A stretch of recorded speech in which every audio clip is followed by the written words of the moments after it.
Thank you very much, Chris. As I begin, let me thank the Rotary Club of West Nassau and President Craig Butler for allowing me this opportunity to present the perspectives of the central bank on the evolution of exchange control regime and to share the bank's ongoing plans for liberalization of the existing regime. Let me preface these remarks by saying that the Bahamas is not ready for any total or outright removal of exchange controls, even though we should strive for greater liberalization supported by the right kinds of reforms within our financial systems and the legal and institutional frameworks around which we do business, as well as national attitudes towards foreign ownership and foreign participation in the economy.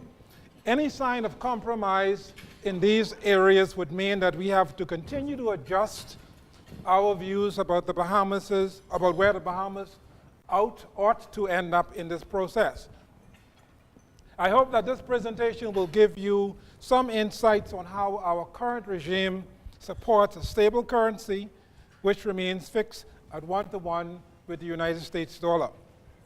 We are a very small, open economy with a fixed exchange rate, heavily dependent on foreign trade, and each of these factors has contributed to the foreign currency arrangements which we have in place. We have a GDP of still less than $10 billion.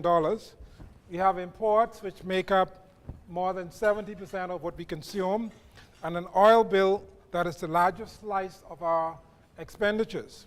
Tourism is by far the largest source of foreign exchange for the Bahamas.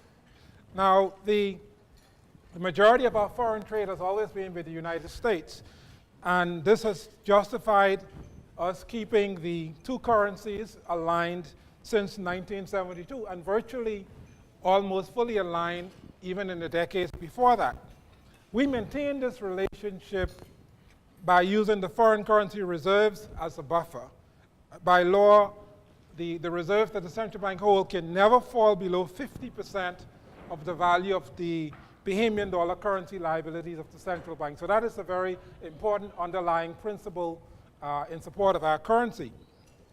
Now, the administration of the exchange control regime provides the central bank with the ability to manage net foreign currency flows through the economy and to fully accommodate all needs for trade, or what we term current account transactions, and to restrict flows to other areas to accommodate certain kinds of financial and investment-related transactions to what we term the capital account. The current regime, however, has become much more liberal over the years. Many Bahamians will only vaguely remember the practice of using the dollar cards, which was the first extent of liberalization from over-the-counter central bank approvals, and only for credit card payments at the time. The card lasted until 2006. In 1993, the trend of shifting certain approvals to commercial banks began, and this became more entrenched in further relaxation in 2006, 2010, and most recently in 2016. In 2006, the bank also introduced significant capital account relaxation, particularly for residents to participate in and to finance investments overseas. And this was expanded this year in 2016. Today, the capital account framework for the Bahamas includes the following: accommodation of regional cross-listings of securities both into and out of the Bahamas. This has been since 2006.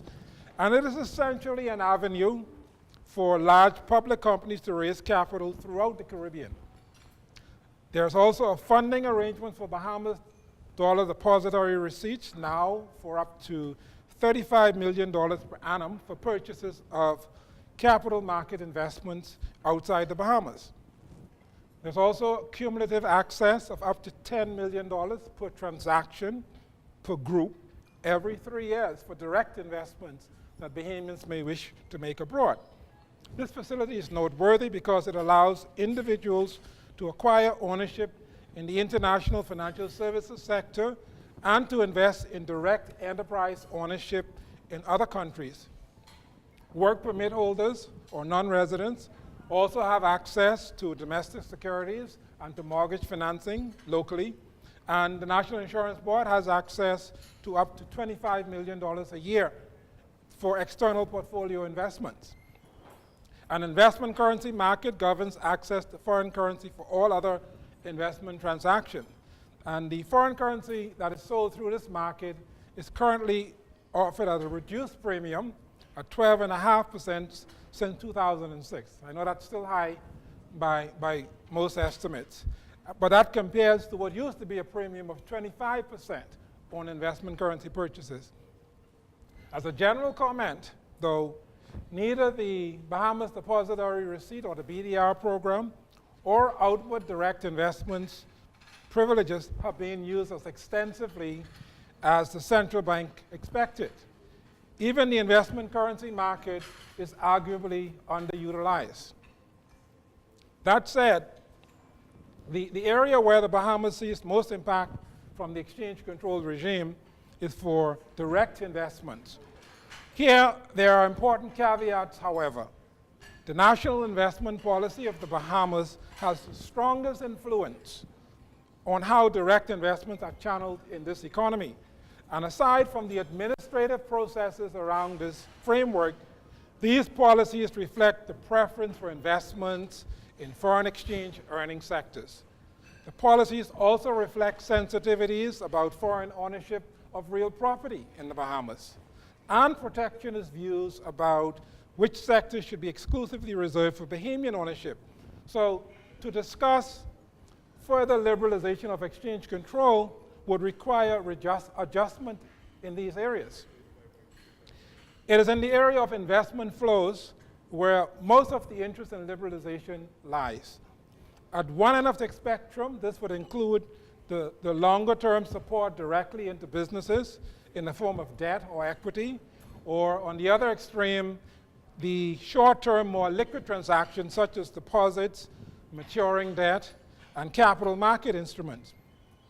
Now, in the extreme, a world without exchange control where there's significant prominence given to short-term transactions would have to be one in which we have to float the Bahamian dollar. It would have to be one in which the central bank, however, would still have to actively manage the stability of the currency. Alternatively, it could be a world in which the currency is abandoned altogether in favor of dollarization, and a strong emphasis then placed on supporting the behavior of financial institutions to prevent costly crises over indisciplined or excessively risky lending practice. Now, neither of these extreme scenarios would diminish the need for more active oversight in the area of financial stability or the accountability that would be necessary to national regulatory bodies. Indeed, dollarization would reduce the degrees of monetary policy independence that a country would have, and it would rest more of the pressures on generating fiscal policies that are credible for the longer term. A liberalized exchange control environment would be one in which investors vote with their capital, taking funds out of the Bahamas if confidence in economic, social, or political policies weaken, and rushing to bring monies in if confidence in these areas improves. What would this mean for the financial environment? Any large outflow of funds from the Bahamas would mean that the persons involved are selling the local currency to buy foreign currency. That is, they are converting deposits or they're selling businesses and personal assets such as stocks and other portfolio investments. Now, unless the central bank operates with a very large pool of foreign reserves, it would be expected that the only way to cope with such outflows would be to allow the currency to depreciate or to fall in value. Now, if confidence goes in the other direction, the policies and fundamentals improve. Because policies and fundamentals improve, then the extreme would be that the Bahamas would be faced with an influx of funds which would cause our currency to appreciate in value. Now, even if the population had unrestricted ability to move funds into and out of the Bahamas, the central bank would have an interest in keeping the exchange rate reasonably stable. If for no other reason, exchange rate stability matters for price stability. And price stability, or better yet, low inflation, matters for promoting social well-being and for providing businesses with a less turbulent environment for decision-making around long-term investments and employment. So what are the kinds of tools that one would need for effective management of the exchange rate? So if you do not have a large cushion of foreign reserves, a country or a central bank would lose the ability to intervene to keep the exchange rate stable. That's very important to understand. Now, one alternative is that the central bank, acting in the absence of the reserves, could raise interest rates to prevent monies from leaving the country. But you know that raising interest rates would hurt businesses that rely on credit to finance their activities. So if neither interest rates or other interventions exist, then the exchange rate would have to adjust to find a new equilibrium. Unfortunately, a lower value for the currency would, as I've hinted, translate into higher costs for imports and therefore to higher inflation. Now, the conventional view is that if a currency is worth less, the value of your exports become cheaper and therefore you get more demand outside for your exports. However, small countries like the Bahamas lack the ability to set or to vary the international price for their exports and would normally face a price that is already established or quoted in a major foreign currency such as the US dollar. If the export is tourism, then recognizing that most of the inputs to the industry are imported directly or indirectly would also mean that little or no reduction would be observed in the price of the tourism product from the perspective of the outside world. So in many countries, the large sudden outflow of capital is often also a large withdrawal of bank deposits. So banks can usually fail from such experiences if the deposits that the banks need to return are tied up in longer-term credit that will only be repaid gradually. So that is very important to understand. It is also worth noting that having an influx of capital could also be a challenge. Either the currency could be allowed to appreciate, or the central bank could receive the inflows and build up its foreign reserves. Now, if the monies have come into the country, they are ready for use. Care has to be taken to make sure that those funds are not misused. Because again, it could mean that the banks and the stock markets become exposed to potential collapse when investors take funds in the opposite direction in a sudden fashion. So, how does a country position itself to benefit from more liberal movement in capital while isolating itself from the downside risk of very liberal flows? That's something that we need to discuss. First, it requires that the economy and the policies evolve in a fashion that inspire longer-term confidence. That is, confidence of the nature that would not trigger sudden shifts in where monies are invested. Secondly, a country should also have the tools to manage the composition of the investment flows. So whether this is in terms of what business opportunities residents or non-residents are able to take advantage of, or whether this is about how the funds are composed in terms of whether they're highly liquid or long-term in nature. This is when capital or exchange controls start to take form. The capital flows that are more difficult to manage are those that are short-term in nature. They move quickly in and out. Examples would include deposits in banks, bank accounts, and investments in the stock markets, provided you can sell your stock market investments quickly. Now, one reaction you might have is that Bahamas should take a one-sided approach. So give Bahamian nationals the ability to invest abroad and keep the controls on inward flows. Now, that would mean that unless available foreign exchange that you have now is rationed, shortages would arise, and any hopes of maintaining a stable exchange rate would still be lost. So unrestricted outflows would only make sense if inflows are less restricted, because these would help fund outflows. The notion that these movements would net out, though, could be misplaced unless there were no unsettling investor speculation around economic policies and balances. So again, we would be left with having to tolerate some variability in the exchange rate. I would argue that an unfettered liberalization in the present environment would be undesirably disruptive. The economy needs to summon significant competitiveness challenges before being exposed in such a fashion. This will only happen gradually. Also, anticipating that the balance of short-term preference in the Bahamas is likely for outflows or net, we would need to accumulate a much larger stock of external reserves to keep the exchange rate within a stable zone. So this essentially requires movement along a path of growth that generates more net foreign exchange earnings, and a cultural shift in attitude towards more savings and less consumption.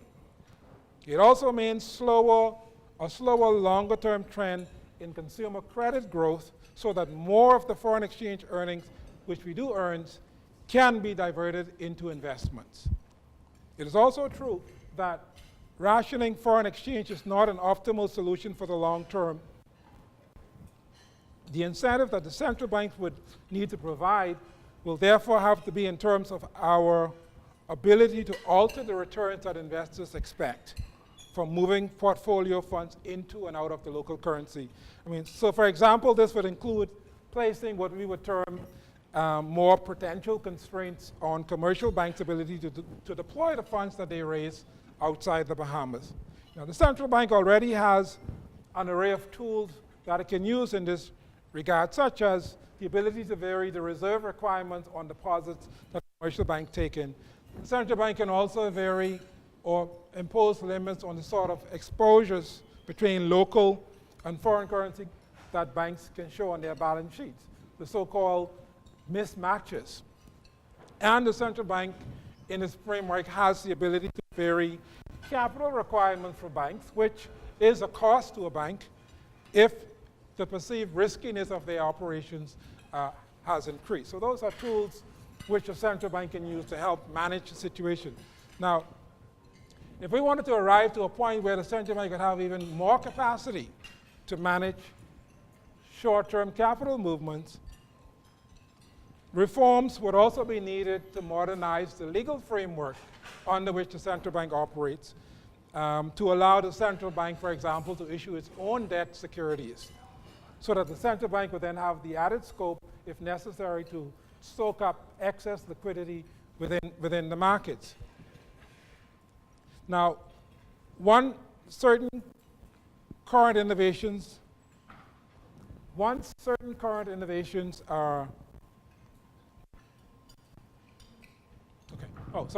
once we complete some of the innovations we are currently undertaking for the government securities market, the bank's ability to engage in a lot more security-style operations to manage liquidity will be significantly enhanced. So that is a process in terms of getting to a better position.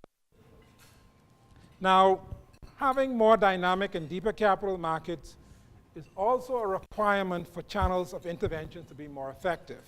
As it stands, our local capital markets are still very illiquid, and they require much greater volumes of securities and participants to be more liquid. Some of the 2006 liberalization initiatives which the central bank undertook were intended to further develop the local capital markets. We believe that these will require some tweaking in the years ahead to achieve more results in this area. That said, there is no medium-term path along which it is envisaged that exchange control liberalization would take us out as far as to put the exchange rate into play. Hence, there is still no justification for a path that would introduce the level of movement in short-term capital that comes to mind when Bahamians speak about liberalization in the present context. The central bank, however, does see further significant room for purposely targeted liberalization of capital flows and would be prepared to formulate recommendations to the government along these lines, in stages, however. At the same time, there's room for more aggressive liberalization of administrative policies, which the central bank can undertake, which recognizes that more delegated responsibilities can be given to commercial banks, and that this process can be backed by a greater focus within the central bank on compliance and monitoring of markets. Now, the subject of allowing Bahamians to borrow abroad, that's where a lot of the conversation is now focused today, allowing businesses to borrow abroad. And to touch on both direct and indirect ownership issues that on a case-by-case basis are still mostly reserved for decisions by the Minister of Finance, particularly when the source of the funding is not from a Bahamas-based commercial bank. So when it is a commercial bank, as the provider of the foreign currency funding, the central bank is already able to take the decisions directly and would normally limit its consideration on such cases to the foreign exchange earning potential of the borrower and whether the borrower would have been able to raise the funding in Bahamian dollars. Foreign exchange earning potential in today's terminology also means that the investment would also have the capacity to save on the need for imports of certain goods and services, and therefore foreign exchange savings potential if necessary. Any recommendation on liberalization on access to funding would therefore require greater authority within the central bank to approve certain financing against very transparent criteria under delegation from the Minister of Finance, and with the flexibility that would have this responsibility shared more with commercial banks under delegated authority. I would add that while long-term investments could benefit more readily from more liberalization, there is therefore nothing in our current framework of consideration, or I should say there is nothing in our current framework of consideration that would allow unfettered access of all sectors and all economic activities to foreign currency financing. There's also no consideration for easing access to foreign currency deposit account privileges, which would spark the kinds of exchange rate pressures that the Bahamas would wish to avoid at this juncture. So our liberalization proposals will consider how greater indigenous private access to external financing can be used to promote national development goals, and how such access can enhance our ability to earn or save foreign currency in the medium to longer term, as well as how they can help to fund activities that make the economy stronger in the longer term. So here are some of the areas that come to mind. Health sector and education, energy conservation, tourism, and linkages with the tourism sector, including commercial transportation, international financial services, development of primary sectors such as agriculture and fisheries, and other direct export activities. Now, moving more cautiously on portfolio activities, I should add, is consistent with the views and advice that the IMF and other international policy bodies would offer. That is, one should not proceed with portfolio or short-term flows any faster than the pace at which the financial sector and the central bank can mature to cope with them in a stable fashion. In fact, the IMF recognizes that for some countries, preconditions for full capital account liberalization, that is for short-term flows, may never be satisfied. Now, just to focus very close towards the end on some current initiative, in October of this year, the central bank began its public outreach on liberalization approaches. And this was initiated by a survey in which we had the participation of the Chamber of Commerce, as well as consultation with a number of industry groupings. The intention has been to gauge the current ease of access to business financing, as well as the appetite for greater access to such financing. The level of response to the survey, though, has been quite underwhelming, much fewer than 100. This is in a society where the cry is so constant about access to funding. Less than 100. As a matter of fact, I can say safely less than 50 so far complete responses. But still, the responses represent a broad spectrum of small, medium, and large businesses, including many in the wholesale and retail sectors. We are particularly keen, though, to receive more input from the small and medium-sized firms, as these are the ones that most often speak out about the consistent access to financing, given collateral requirements, the level of interest rates, and other factors. So more data gathering will likely be required, and we would invite more of the business communities to submit input. Nevertheless, we are obligated now to formulate recommendations to the government for reform that can begin to take hold as early as 2017. Our recommendation will consider the role that local banks play, as well as non-bank channels of potential access to financing. It should be pointed out, though, that, and this is very important, permission to access funding through alternative sources will not equate to success in finding funding in every case. That's very important. The inherent business plan risk will still dictate the attractiveness of proposals. Moreover, the expectation that funding will be at identical interest rates advertised abroad, that expectation should be tempered. The cost of funding and capital is inseparable from the risk of doing business within a country. A reasonable expectation, therefore, is that some premium on successful funding relative to the cost of US dollar capital should be expected for any business that may be the equivalent in every other respect to a business that they may try to compare themselves with that operates in the United States. So where does this leave us in terms of the way forward? The central bank will work diligently to ensure that we continue to make progress on recommended targeted easing of controls on capitals and make significant improvements in the administrative processes.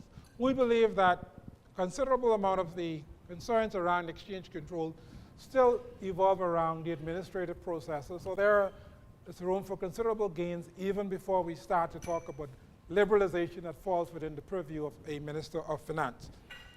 We will continue to build capacity to monitor foreign currency transactions and to manage the foreign reserves adequacy. Our strategic plan for exchange control administration will target progress in the following areas: investment in technology to automate more of the administrative processes, publication of detailed guidance notes to provide more transparency on exchange control administration, increased delegated responsibilities for commercial banks, backed by improved systems of monitoring, a review of the investment currency market, a further review of the BDR, or Bahamas Depository Receipt Regime, and more engaged discussions on the necessary reforms that would make the economy and the financial sector more resilient to capital flows. Constructive, informed dialogue on this topic is particularly in the context of goals that are being embraced for the National Development Plan will be critical for the Bahamas going forward. I therefore encourage you to provide input and to appreciate that it is a matter of national importance where often tailored interests will have to receive secondary consideration. Thank you very much.